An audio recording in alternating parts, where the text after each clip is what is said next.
Motichur Laddu.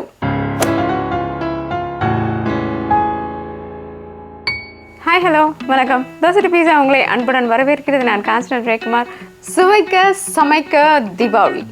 இந்த தீபாவளிக்கு நம்ம விதவிதமான தின்பண்டங்கள் செய்து நம்ம குடும்பத்தினர், குழந்தைகள் மற்றும் உறவினர்கள், நண்பர்கள் எல்லாரையும் அசத்த போகிறோம். இதில் என்னென்னா வாரம் உங்களுக்கு விதவிதமான பண்டங்கள், இனிப்பு பண்டங்கள் மற்றும் காரம் போட்டு உங்களுக்கு நிறையா தோசை பீஸாலேருந்து வரப்போகுது. அதை தமிழ் மொழி மற்றும் ஆங்கில மொழி 2 மொழியிலையும் வருது. அதனால் உங்கள் விருப்பப்படி மொழியை தேர்ந்தெடுத்து நீங்கள் இந்த தின்பண்டங்களை எல்லாம் செய்து பார்த்து இனிய தீபாவளி வாழ்த்துக்கள். சுவையான மோட்டிச்சோர் லட்டு எப்படி பண்ணுறதுன்னு பார்க்க போகிறோம். லட்டுன்றது நம்மளுக்கு நல்லாவே தெரிஞ்ச விஷயம். ஆனால் நம்மக்கிட்ட பிரசித்தி பெற்ற லட்டு என்னென்னா இந்த பூந்தி லட்டு அப்படின்னு சொல்லுவோம். அதில் பூந்திகள் ரொம்ப நல்ல அளவில் இருக்கும், பெரிய பெரிய அளவில் இருக்கும். மோட்டிச்சோர் லட்டு அப்படின்றது என்னென்னா வடநாட்டில் ரொம்ப பிரசித்தி பெற்ற ஒரு வகையான லட்டு. அது அதனுடைய முத்துக்கள் ரொம்ப சின்னதாக இருக்கும். அதனால தான் அதை மோட்டிச்சோர் லட்டுன்னு சொல்லுவாங்க. வாங்க, அருமையான இந்த மோட்டிச்சோர் லட்டு பண்ணுறது ரொம்ப சுலபங்க. இது செய்யறது எப்படின்னு பார்க்கலாம் வாங்க. இப்போ நம்ம இதற்கு தேவையான பொருட்கள் எல்லாத்தையும் நம்ம பக்கத்துலேயே வச்சுக்கலாம். அப்போ தான் நம்மளுக்கு இந்த லட்டுவை சுலபமாக போட்டு எடுக்க முடியும். இந்த லட்டுவில் பார்த்தீங்களா, என்னுடைய முத்துக்கள் ரொம்ப சின்னதாக இருக்கும் சொன்னேன் இல்லைங்களா. பொதுவாக என்கிட்ட இருந்த கரண்டி இப்போ கடையில் கிடைக்கலாம். ஆனால் என்கிட்ட இருந்த கரண்டியில் நம்ம பெரிய லட்டு செய்கிறதுக்கான முத்துக்கள், பெரிய முத்துக்களுக்கான துவாரங்கள் தான் இருந்துச்சு. அதனால் நான் என்ன பண்ணியிருக்கேன்னா, இதுக்கு மேலே இது மாதிரி ஒரு அலுமினியம் ஃபாயில் அதை எடுத்து மேலே இதை நல்லா போட்டு அமுக்கிட்டு அது மேலே ஒரு ரப்பர் பேண்டை போட்டுட்டு சிறிய துளைகள், சிறிய ஓட்டைகளை போட்டுருக்கோம். அதனால் இதனுடைய அளவு ரொம்ப சிறியதாக இருக்கும். அப்போ இதனால் முத்துக்கள் சின்ன முத்துக்கள் விழும். அப்படி இல்லை நம்மக்கிட்ட ஒரு தட்டு இருந்ததுன்னா அந்த தட்டில் சின்ன துவாரங்கள் இருந்தால் அதை உபயோகப்படுத்தலாம். அல்லது இப்போ கடையில் இந்த மாதிரி சின்ன துவாரங்கள் வச்சது கிடைக்குதா இருக்கும். அப்படி இருந்ததுன்னா நீங்கள் அது மாதிரி பார்த்து எடுத்துக்கலாம். ஆனால் இதுக்கு ரொம்ப முக்கியம், முத்துக்கள் சின்னதாக இருக்கணும். இப்போ நம்மக்கிட்ட நம்மளுடைய கரண்டி தயாராக இருக்குது. மாவை கரைச்சிக்கலாம். எண்ணெயை மிதமான சூடில் வச்சுருக்கேன். மாவு கரைக்கிறதுக்கு இங்கே பாருங்கள், கடலை மாவு. இந்த கடலை மாவு கூட நம்ம எதுவுமே சேர்க்க போகிறது இல்லைங்க. ஒரே ஒரு மேஜை கரண்டி அளவு கார்ன்ஃப்ளோர், ஒரு சிறிய சிட்டிகை அளவு உப்பு. பார்த்தீங்களா, ரொம்பவே குறைவான அளவு தான் உப்பு. அதாவது 1/4 தேக்கரண்டிக்கும் குறைவு, சிட்டிகை சொல்லுவோம் இல்லைங்களா, அந்த மாதிரி. இப்போ என்ன பண்ணலாம், தண்ணீரை கொஞ்சம் கொஞ்சமாக விட்டு நம்ம இதை கரைச்சிக்கலாம். கட்டிகளே இல்லாமல் இந்த மாவை நல்லா கரைச்சிக்கணும்.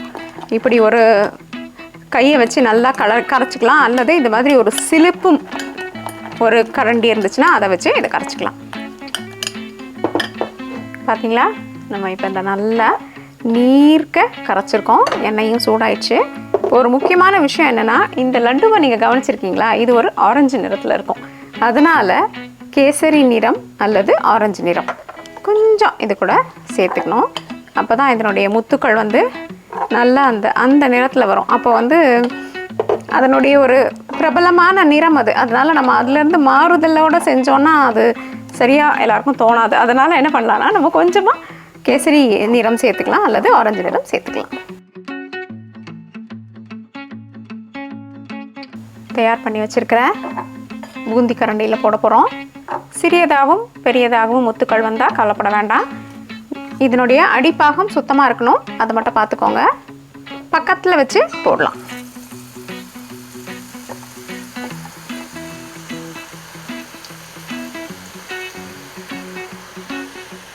நிறைந்தோன்னே எடுத்துடலாம். ரொம்ப நேரம் முறுமுறுன்னு வேகக்கூடாது இது. அதனால் என்ன பண்ணலான்னா, ஒரு கலக்கி இதை உடனே எடுத்துடலாம். பார்த்தீங்களா, சிறியதாகவும் பெரியதாகவும் இருக்குது முத்துக்கள். எப்படியும் நம்ம என்ன பண்ணுவோம், இதையும் கொஞ்சம் ஒரு மாதிரி கலந்து விட்ட மாதிரி பண்ணிட்டு தான் நம்மளுடைய பாகில் போட்டு கலக்குவோம். அதனால் பிரச்சனை இல்லை. உங்களுடைய யூடியூப் ஆப்பில் இந்த பெல்லை அழுத்தி நம்ம படைப்புகளை உடனுக்குடன் தெரிந்து கொள்ளுங்கள். சர்க்கரை பாகு பார்த்துடலாம். சர்க்கரை பாகு நம்ம என்ன பண்ணுறோன்னா, ஒரு அளவுக்கான மாவுக்கு 1/4 அளவுக்கான சர்க்கரையை போட போகிறோம். அப்போது ஒரு மெல்லிஸ் கம்பி பதத்துக்கு நம்ம இந்த பாகை முதல்ல தயார் பண்ணோம். 1/4 அளவு சர்க்கரை, 1 பங்கு தண்ணி ஊற்றி நம்ம இப்போ இதை கரைக்க ஆரம்பிச்சோம். இப்போது பாகு கொதிச்சிட்ருக்கு. அதுக்குள்ளே நம்ம சின்ன சின்ன வேலைங்களெல்லாம் முடிச்சிடலாம். இங்கே நான் சொன்ன மாதிரி இந்த லட்டுக்கு மசாலா என்பது அதனுடைய மனம் கொஞ்சம் முக்கியம். ஏன்னா மனம் இல்லைன்னா இந்த எண்ணெயின் வாசனை வந்து நம்மளுக்கு கொஞ்சம் நல்லா இருக்காது. அதனால் என்ன பண்ணலாம், மசாலாவை போட்டுக்கலாம் அல்லது எசன்ஸ் போட்டுக்கலாம். வெனிலா எசன்ஸ், ரோஸ் எசன்ஸ் ஏதாவது போட்டுக்கிட்டிங்கனாலும் லட்டுக்கு வந்து ஒரு நல்ல மனம் கிடைக்கும். அரைத்த மசாலாவை நம்ம போட்டு வச்சிடலாம். இப்போ நம்ம பூந்தி லட்டுவை பற்றி ஒரு சின்ன பகிர்வு. பொதுவாக இந்த பூந்தி லட்டு சாப்பிட்டு பார்த்திங்கன்னா நம்ம சர்க்கரை பாகில் போட்டு உருட்டி எடுத்தோம்னா கொஞ்சம் நேரத்துக்கு அப்புறமா கட்டியாயிடும். அப்படி ஆகாமல் அந்த பூந்தி லட்டு இந்த மோட்டிச்சோர் லட்டு எப்போவுமே மிருதுவாகவே இருக்கும். பூந்தி லட்டு ஆனால் இப்படி எடுத்திங்கன்னா லட்டு மாதிரி உறைஞ்சி வரும். ஆனால் மோட்டிச்சோர் லட்டு வந்து ரொம்ப அழகாக வரும், ரொம்ப மிருதுவாக இருக்கும். அதற்கு என்ன காரணம் அப்படின்னு யோசித்து பார்த்து நிறைய செய்து பார்த்து தான் இந்த மோட்டிச்சோர் லட்டுவை உங்களுக்காக பகிர்ந்துக்கிறோம். இங்கே பார்த்தீங்களா, சிறிய பொடியான முத்துக்கள் நம்மக்கிட்ட வந்திருக்கு. நல்ல பொடியான முத்துக்கள் தான். ஆனால் என்ன தான் இந்த பொடியான முத்துக்கள் நீங்கள் பாகில் போட்டாலும் இது நிச்சயமாக மிருதுவாக வரும் அப்படின்றதுக்கான உறுதி எதுவுமே இல்லை. சில இடங்களில் பார்த்திங்கன்னா கொஞ்சம் மொத்தமாக விழுந்த பெருசான அளவிலான முத்துக்களும் இருக்குது. இப்போ நம்ம இதை என்ன பண்ண போகிறோம்னா நம்மளுடைய மிக்சர் ஜாரில் போட்டு ஒரு சுற்றி எடுத்துக்க போகிறோம். இப்போ இதை லேசாக நம்ம அரைச்சி எடுத்துக்கலாம். இப்போ பாருங்கள், மாவின் தன்மை மற்றும் இந்த பூந்திகள் ஒரு உடைஞ்ச நிலையில் இருக்குது இல்லைங்களா, இதை நம்ம சேர்த்து வச்சுக்கலாம். பார்த்திங்களா, நாம் முழுவதுமாக நம்மளுடைய லட்டுவின் பூந்திகளை பொடித்து எடுத்துட்டோம். பொடிச்சு எடுத்தோன்னே இந்த மாதிரி ரொம்பவே சின்ன சின்ன பூந்தியாக மாறிடுச்சு. ஒரே ஒரு சுற்று தான். இது மாதிரி சுத்தாமல் நம்மளுக்கு நிச்சயமாக என்ன பண்ணாலும் எவ்வளோ பொடியாக போட்டு எடுத்தாலும் அது சேரும் பொழுது நம்மளுக்கு அது கெட்டியாக தான் ஆகுமே தவிர மிருது தன்மை அதுக்கு வராது. அதை தவிர மேலும் மிருது தன்மை கொடுக்கறதுக்கு பொதுவாக வட நாட்டு பலகாரங்களில் அதிகமான பால் அல்லது பன்னீர், கோவா போன்ற பொருட்களை சேர்த்துக்கொள்வது வழக்கம். இங்கே பார்த்தீங்கன்னா நான் கொஞ்சமாக கோவா எடுத்து வச்சுருக்கிறேன். இந்த கோவாவையும் நம்ம இது கூட சேர்க்கும் பொழுது சுவை, மிருதுத்தன்மை மற்றும் அதனுடைய நிறம் ரொம்ப நல்லாயிருக்கும். இப்போ நம்ம என்ன பண்ணுறோம், இந்த பாகுலையும் கொஞ்சம் நிறம் சேர்த்துடலாம். கோவாலையும் நான் நிறம் சேர்த்து அதையும் கலந்து அல்லது உங்கள் மிக்சர் ஜாரில் போட்டு ஒரு சுற்றி எடுத்து வச்சுக்கலாம். பார்த்திங்களா, நம்மளுடைய கோவா தயாராகிடுச்சு.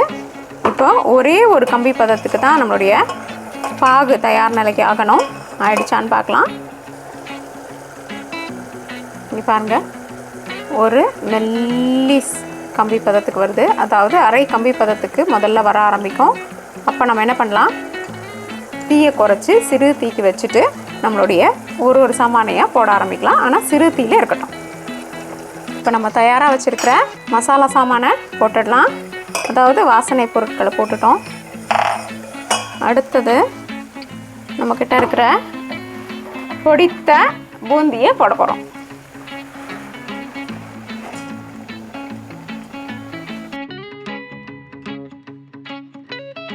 இப்போ கடைசியாக நம்ம கைட்டு இருக்கிற பால்கோவாவையும் போட்டு எடுத்துடலாம்.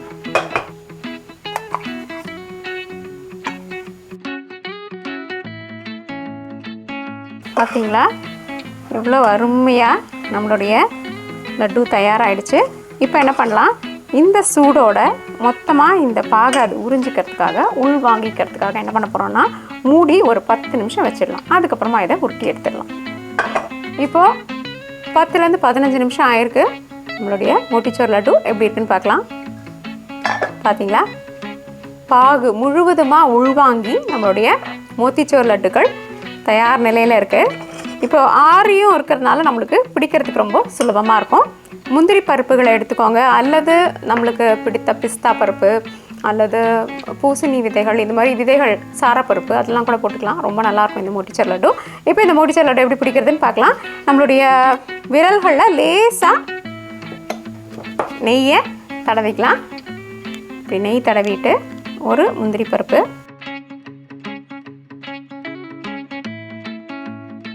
இப்போ பார்த்தீங்களா, இது தாங்க உண்மை. இந்த லட்டு நிஜமாகவே மிருதுவாக, அதே நேரத்தில் சின்ன முத்துக்களோட அழகாக கையில் உருண்டு வரும் நம்முடைய மோத்திச்சோர் லட்டுவை பாருங்கள்.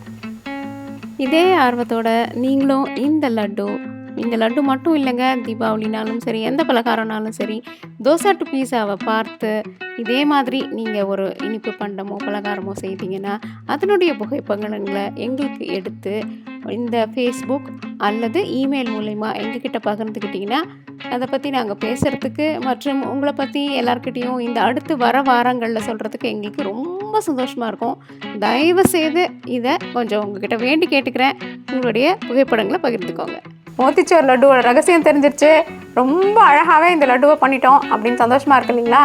கையோட சப்ஸ்கிரைப் பண்ணிவிடுங்க, பெல் பட்டனை அழுத்திடுங்க மறக்காமல். அதே நேரத்தில் ஒரு லைக்கையும் போட்டுடுங்க. ரொம்ப சுவையாக அருமையான மோத்திச்சூர் லட்டுக்களை நாமளே தயார் பண்ணிட்டோம். நீங்களும் இந்த முறையை பின்பற்றி அருமையான மோத்திச்சூர் லட்டுக்களை தயாரித்து அசத்திடுங்க. தோசை டு பீட்சா என்றென்றும் உங்கள் நாவிற்கும் வயிற்றிற்கும் நல்லதொரு சுவை. நன்றி, வணக்கம்.